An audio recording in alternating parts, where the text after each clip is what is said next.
I know. Just non. Stop. That hurts. That's a good doggy. How you doing, Jen? Tired. Tired. The kids are up like a bunch last night, and at 2 a.m. there was like an EMS right outside our door, and it turns out our neighbor he couldn't get his sugars under control, and he's diabetic. So, jeez. Yeah, that was fun, but he's fine. Yeah. He's fine. Okay. And how dare he wake me up? Exactly. Lower that siren, damn it. I have children sleeping in here. Exactly. Hey, Mel, I like that necklace, girl. Thank you. I think I know where you got it. I think everyone does, but Harry. I do not know. Wait a minute. Harry, you bought it for me. Thank you. Where'd you get it? The hotel. Oh, geez. Oh, geez. Oh, geez. Oh, Lord. Oh, man. Well, we just wrapped our distributor productivity summit.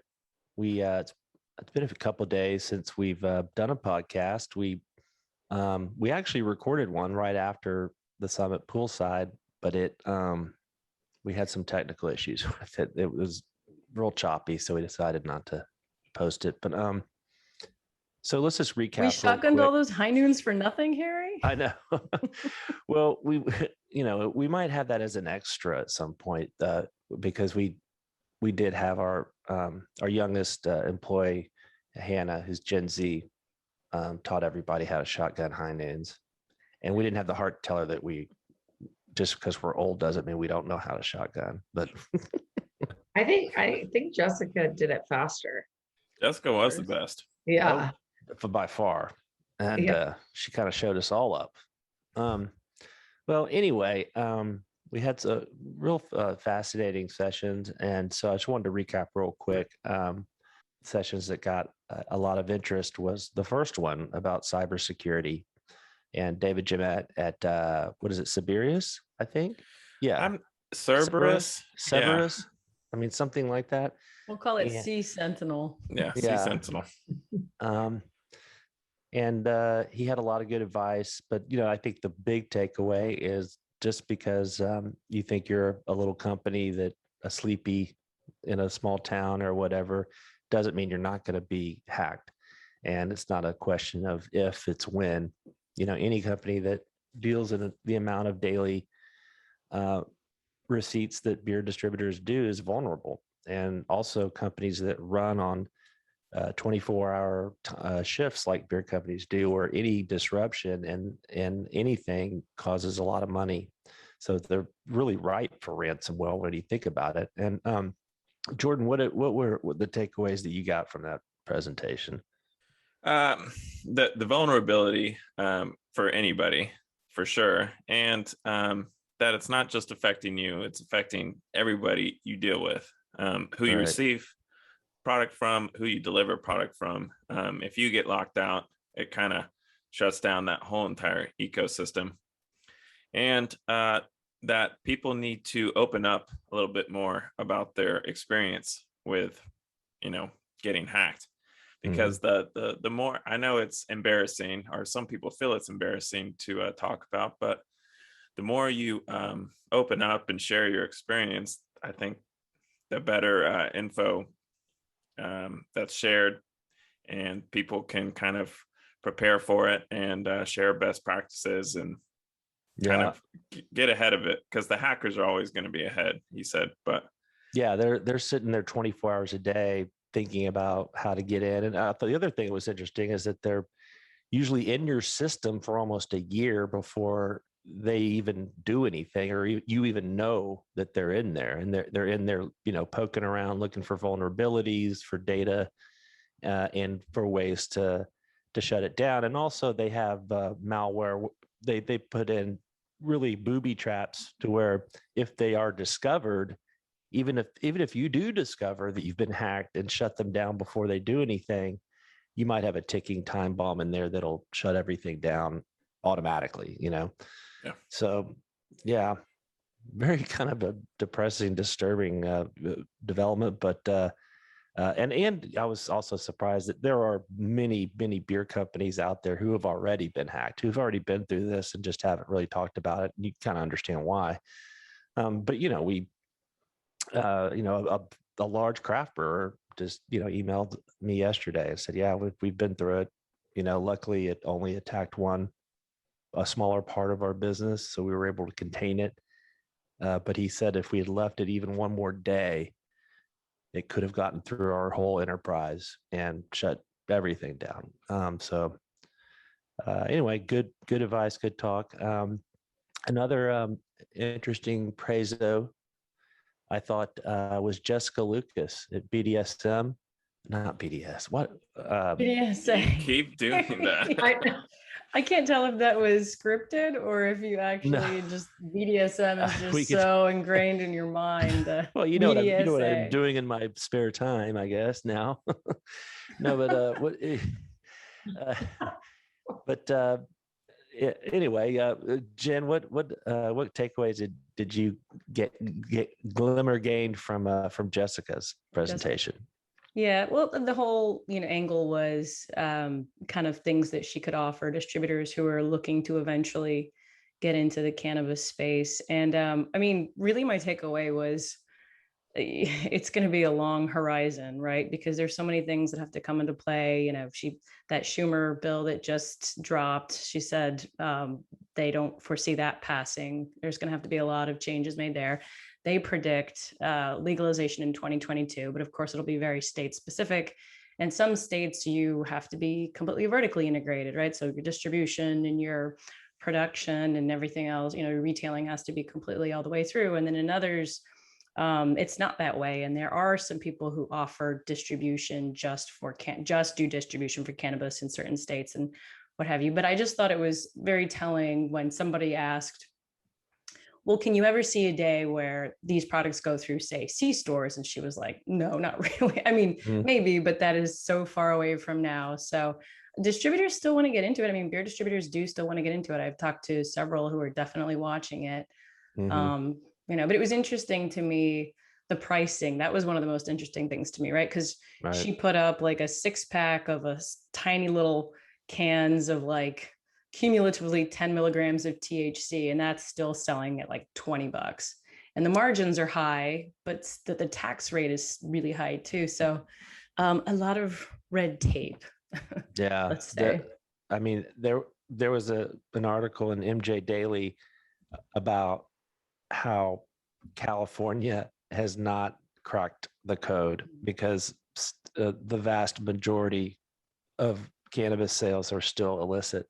And so they're not collecting any taxes on it. And in fact, illicit growers who have tried to get legal have gone back to the illicit trade because they make so much money and it's just so much red tape and it's hard to get the license anyway. And so they kind of go through the math, and it is compelling. And and I remember when at a summit, 3 or 4 or 5 years ago, we had an edibles guy speaking from Colorado. It was when we had it in Denver. It was the Wine and Spirits Summit, I think. And Trip from Dixie. Yeah, that's right, from Elixir or Dixie. Oh yes, Dixie, I remember him. Yeah.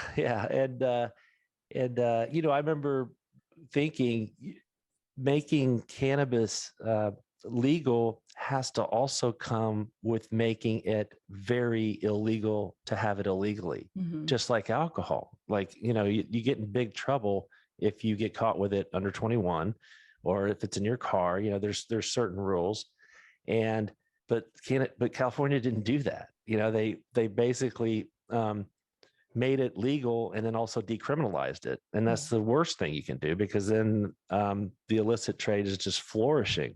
And in fact, they quoted one guy that tried to legalize his operation, went back to the illicit trade, and he said it's great because I don't have any fear of getting arrested. It's great, and I don't have to pay taxes. Right? Yeah. I mean, it's like, why would you? So it's just typical California, I guess. Just can fuck up a wet dream. But the pricing differentials. What struck me also is just how chaotic, how fragmented it is. There's going to be some big national players for like Altria, Molson Coors, and Constellation backed type entities, and then you're just going to have the rest being thousands and thousands of independent players. And I also think, how important the last mile is and how important home delivery is going to be. And it's, it's probably going to, what, 50%, Yeah, I interviewed the Meredith with Lantern. That's the sister company of Drizzly that does cannabis. And we'll run that soon. But yeah, that is exactly what she said, that they foresee 50% of cannabis sales being delivered. Now, A, of course, that's their model. So, but B, she made a great point. She's like, well, right now, talking about the illicit market, people already get, weed delivered to them. Like, that's how it works now. You get it on delivery. Your dealer or whatever comes to you. That's how you pick your dealer, if they're willing to come here and drop we go. it off. Here we go. Now we're getting into the weeds with the this segment's called Getting into the Weeds with Jordan Driggers. No, it's seriously though. We'll have a jingle. Ding, ding, ding, bum, bum. Something more elegant than that, hopefully, though. Maybe some Bob Marley. Getting into the weeds with Jordan Driggers. But Harry, too. Yeah, exactly. What's that scooter outside, or what's that wheelchair doing outside your apartment, Harry? Hey man, don't making deliveries. Making deliveries. You know what? Maybe I should in my new cargo bike. My Nacho Libre bike. I could make deliveries that nobody would suspect. Yeah. So right. So Jordan, go ahead. You were going to give some insights. No, I was just going to say, I think most consistent dealers that have been doing this for a while, they've learned that actually showing up at somebody's house and dropping it off, that's how you keep your customers. If you tell them to come meet you over at your grandma's house, every time, that's going to get old, and they'll probably find somebody else that can bring it to them. So right, that's right. And so that's what's happening right now. So I can totally see, once things, it becomes a more legal market, that's how it's going to flourish, is through delivery. Right. I would like to point out that because while Jen, you don't know this because you were interviewing Jessica on camera. We were in the the separate production room, but Sarah and I were arguing about Florida. I think Florida have a commerce clause problem. So they're falling into the exact trap that the alcohol guys have fallen into. They're like, first of all, you have to be a resident of Florida. You have to, if you have business in the state, you have to use a Florida company. It's like, who else has those kind of laws? China. Okay. A state can't create laws that force you to use companies based in that state to do business. I mean, but that's the only option right now. Yeah, it's illegal, Jordan. I'm telling you that federal law prohibits those type of state laws. I know, but federal law also prohibits growing marijuana. Oh, that's that's a good point. But I mean, when it becomes legal, I mean, there'll be lawsuits, is what I'm saying. I just can't imagine that. Maybe I don't understand how it actually works, but it just seems a lot can change, right? I would think a lot would change, and B, isn't our alcohol argument at this point that alcohol is a separate class, right? And it behooves the people in this state to want to keep it in the state if that's what they think keeps them safer, because it is alcohol, right? I mean, isn't that the general defense when these commerce clause things come up? I mean, you could say the same for weed. But weed doesn't have the 21st Amendment. Sure. It'll have something right? But it'll have something, but unless that law, that law probably will say we'll leave it up to the states to regulate it. So in other words, we're going to have at least another 50 years of reporting on lawsuits. In the cannabis industry. So I'm really glad that you guys are fairly young. I'll be long gone, but I'm glad that you guys at least have some job security for a long, long time. Your children and your children's children probably. Right? No, this planet we won't be here. We'll be on Mars or the moon or something. I know, how tone deaf is Jeff Bezos? Just, just coming out with a cowboy hat on, like he's just a big baller, with his talk about big dick energy. That thing looked like a dick, first of all. And then he comes walking out with his cowboy hat on. He's like, "Thank you, customers of Amazon and employees that we've exploited. You paid for all of this." I mean, I was like, God, when I heard him say that, I was like, oh, no, Jeff. No. And I still don't Yeah. pay taxes. Oh, Right. wait, no, I wasn't supposed to say that part. Other people pay taxes. I love that his ex-wife like donated all of her money. Like she Yeah, to donated charity. however much. And he's like, fuck you, I'm Rocket Man. Like Rocket Man. Well, that's what I saw, something on Twitter, some meme that was like, don't you miss it when billionaires' vanity projects were like, libraries and hospitals and, wings at universities, like things that actually helped people instead of rockets? I mean, it's just funny that Branson and Bezos, all these guys, they just want to, what's the point? I mean, you know what's more hospitable than Mars? Anywhere on Earth. Antarctica. Antarctica is way more hospitable than Mars. Seriously, it is. There's water there. I mean, what the hell? Why would we colonize Mars? Yes, but we're going to destroy the planet. But Mars is already destroyed.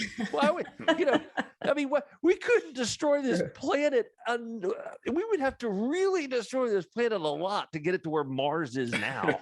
We'd have to take all the air out, take all the trees, all life, all water, all atmosphere, everything gone on Earth, and it would still be more hospitable than Mars. It would at least be warmer. I mean, what am I taking crazy pills here? yes, you are. I mean, I was trying to tell Millicent, because I was bitching about everything. I was like, maybe it's me. Because when somebody says that everybody else around them's crazy, it's usually that just means that you're crazy, right? So, Biscuit, we've come to a conclusion. It's you and me. You and me, girl. Against the world. Yeah. All right. What other news have we been talking about this week? Mostly DPS. It's been relatively slow this week. Oh yeah. We wrote up libdib too. That was good. So yeah, the distributor who doesn't have any warehouses or trucks. But and in CBD, we reported on Athletic building a new facility on the East Coast. So that's pretty impressive. A non-out craft brewer that's about to have almost 450,000 barrels worth of capacity. Yeah, that is. That's a lot. And why on the East Coast? Well, they're based Boston, in Connecticut. Okay. And then they recently got a facility on the West Coast. Yeah. And now they just raised like 50 million in a funding round. And so they're putting that money towards the new East Coast, and they're getting into the international business too, to Canada, Australia. I forget what the third country was, but that's a better place to ship from. Well, I mean, Australia is so close. It doesn't really matter which way you go. Right. Still. I mean, I love it. It's Canada and Australia. I mean, we're right next door, or we're just going to ship it the furthest place. I mean, I guess Mars is farther. Canada, UK, and Australia. So, yeah. I was trying to think of the other executive, and it's Elon Musk. Yeah. They're all just nuts, I think. Megalomaniac, nuts, crazy people. I mean, I'm amazed the Model X doesn't fly itself to the moon, right? I mean, it's got those wings and my car got a new feature, my Tesla. I don't know if you've noticed, Jen. I don't know if you are you still downloading updates, but I noticed today that I was jacking with my phone at a red light and wasn't paying attention, and when the red light turned green, my car went bing bing bing bing ding ding ding. And alerted me. Really? Yeah. Very cool. interesting. No, when we I just did- finally got ours back after 5 months. So Yeah. instead of the old person honking behind you telling you it's time, you Right, yeah. the car does it for you. Yeah, but yeah, in Texas, the honking starts before your Tesla can even tell you that you're gonna, you know. Well, the one thing I wanted to end with is hot girl summer. Can we Oh, just dear talk about God. it? I mean, I'm sitting here, you know, I live at the Pearl Brewery. It's, you know, it's a nice part of town where people go because it's a lot of outdoor space, mixed use space around here. But I'm here to tell you it's Wednesday, which is to me, I thought was a work day. It's 1:30 in the afternoon and it is packed. There is not any parking and people are just out. I know it's summer, I guess school's out, but it is hot girl summer and it's more packed right now on a Wednesday than it ever was before the pandemic on a weekend. So when we say the on-premise is coming back, I think even now, I think we're underestimating how big on-premise is going to be this summer. And, you know, the Delta variant is really the only thing that could really throw cold water on this fun, on the hot girl summer fun. And, you know, the news of just people fornicating in public, I don't know if anybody wants updates on that, but there's plenty of links out there of people getting caught, and it's getting crazier and crazier. Harry, you Is know it- what comes after hot girl summer, right? No, Uncle Basics. Paul Fall. It's Uncle Paul Fall. When we go to the circuit of events in September, like MBWA, and we see and we who's the see Uncle first person we see. Paul. Batuse. Paul. Batuse. Uncle Paul Fall. I like that, Uncle Paul Fall. All right. I He's thought gonna you be were going right, to he's gonna say be right here on my shoulder. Like oh, he, yeah. do y'all remember when he did that to me the last time we were in Vegas? And I was like, what is Harry doing? And I look and it was Paul Bertucci like breathing on my neck, like on my shoulder. I was like, hey. Oh, I was like, nice. "Hey." Without fail, he's always the first person we see at a conference. If yeah. he's there, he's He's the there. first person you're gonna see. That's right. I don't know how he does that. That's I pretty don't know. incredible. He's amazing. Beetlejuice. Amazing. But I thought you were gonna say basic bitch fall because it's gonna be No. all pumpkin beers all the time. Oh God. I And feel like that. And you can't use the word bitch, Harry. Only Millie and I can as an empowerment thing, but you can't. can I say batch? Yeah. Oh my basic God. batch fall. Basic batch. Can By- you? Yes. Should you? No. Yeah, by true. by the way, did you see that Call Her Daddy got a 20 million a year deal with Spotify, her podcast? And it's fun. So I've been listening to her for a while, and they're like, she owns the 18 to 25 female segment. I'm like, oh, why am I listening to this podcast? I'm a Harry's 52-year-old man. This I is was my like, favorite podcast. Yeah, it is one of my favorite podcasts. Yeah, 20 million a year. And she had a partner who left her like a couple months ago and Oh wow. got That's- zero. That's a batch right there. Yeah. They're not speaking, Mm. needless to say. Anyway, good times. Sponsorships are open for the Beer Summit January 30th at Dell. So this is the girl to call, Chanel Gulf Coast, if you want to sponsor, right? Yep. And we already got a Uh-oh. few, huh? Yes, I did. Okay. Nice. All right. All right. Well, guys, thank you for drinking beer. I'll see you tomorrow. Bye. Bye.